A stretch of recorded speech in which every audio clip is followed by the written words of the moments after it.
प्यारे देशवासियों, आज हम आपके सामने एक नए विषय पर चर्चा करेंगे।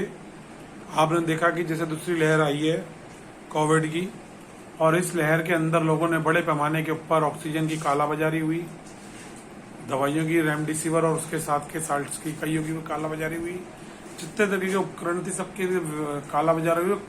करोड़ों अरबों रुपए का स्कैम ये होने जा रहा है। अभी हाल ही में पंजाब गवर्नमेंट की बात आई कि उन्होंने प्राइवेट वैक्सीन खरीदी और बेची, और वो फैसले को वापस लिया।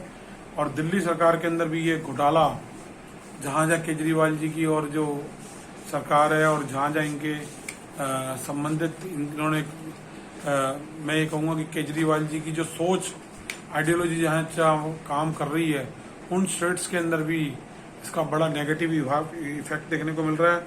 मोहल्ला क्लिनिक सारे नाकाम हो गए। मैं आज चाहूँगा कि इंडियन मेडिकल एसोसिएशन और तमाम जो डॉक्टर्स हैं देश के अंदर, MBBS, MD और इससे आगे जो डिग्री है मुझे नहीं पता, वो सारे लोग डॉक्टर्स, जितनी एसोसिएशन है, हॉस्पिटल्स, वो इस विषय पे जरूर चर्चा करें कि जो ये ऑक्सीजन दी गई है, इस देश में कितनी तरह की ऑक्सीजन प्रोडक्ट होती है, इम्पोर्ट होती है, एक्सपोर्ट होती है। एक तो वो ऑक्सीजन है जो मुझे पता है कि मैं हॉस्पिटल के अंदर दी जाती है ICU में। एक वो ऑक्सीजन होती है जो वेल्डिंग शॉप वाला यूज करता है वेल्डिंग के लिए, और एक वो जो होती है जो फैक्ट्री वगैरह में कमर्शियल कामों के लिए जो होती है। मुझे ज्यादा जानकारी इसके बारे में नहीं है, न मिल पा रही। मैंने RTA लगाई है, पूरी जानकारी मिल नहीं पा रही। और मैं चाहूंगा कि नव भारत टाइम्स के और जो ब्रांडेड अखबार हैं, times of India, Punjab Kesari के चली आदित्य चोपड़ा जी से, कि वो भी ऐसी खबरों के लिए, क्योंकि उनका जो अखबार है, जो उनका माध्यम है, उनको हाथ के हाथ फोन पे इंफॉर्मेशन मिल जाती है सरकारी द्वारा।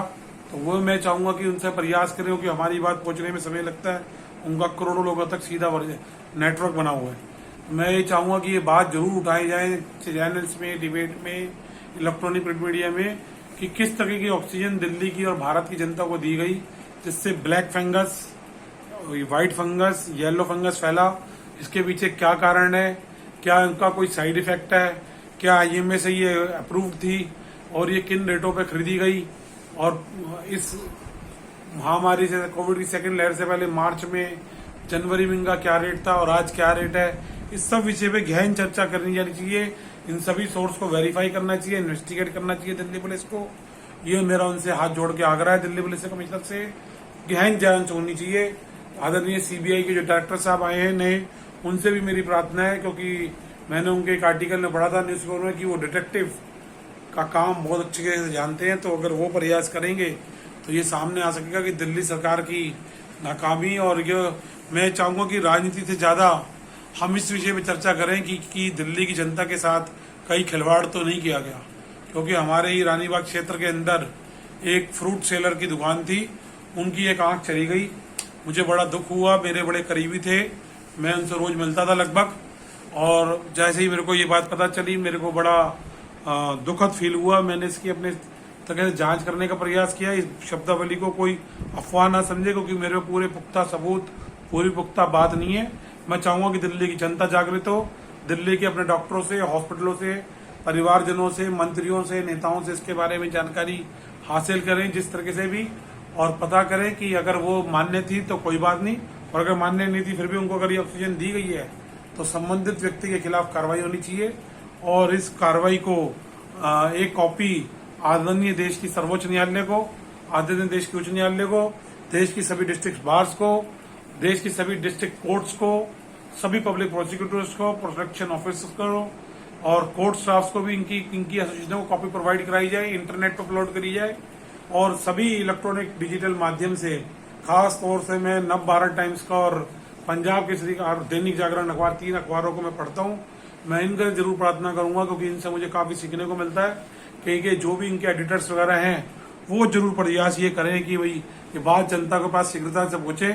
यही एक मेरे पास उम्मीद और विश्वास और माध्यम है, ताकि दिल्ली की जनता की सेहत के साथ खिलवाड़ ना हो सके और उनको सही तरीके से इलाज मिल सके और आने वाली महामारियों से वो बच सके। और इसी के साथ मैं ये भी प्रार्थना करूंगा कि लोग अपने घर पे रहें और सरकार के दिशा निर्देशों का पालन करें, क्योंकि सरकार आपके हित के लिए, जनता के हित के लिए काम कर रही है।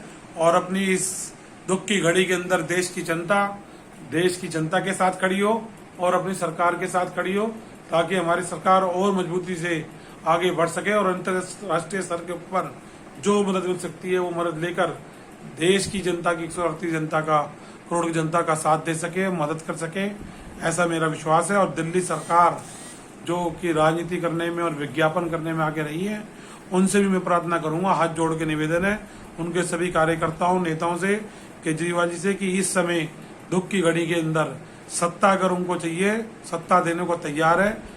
भारतीय जनता पार्टी की कोई सरकार के किसी भी पदाधिकारी को दिल्ली की जनता की मौत के ऊपर या उनकी जान की कीमत के ऊपर या उनकी सेहत की सुरक्षा की खतरे के ऊपर, उनकी जान माल की सुरक्षा को लेकर खतरे को लेके कोई सत्ता नहीं चाहिए। केजरीवाल को सत्ता कुर्बान है, मुबारक है। मैं ये जरूर चाहूंगा कि लेकिन वो काम ईमानदारी से करे, जनता के सामने घोषणा करें, और अगर जनता दिल्ली की तय करेगी कि आगे क्या फैसला होगा। इसी के साथ मैं आज शब्द विराम देता हूँ। जय हिंद, जय भारत।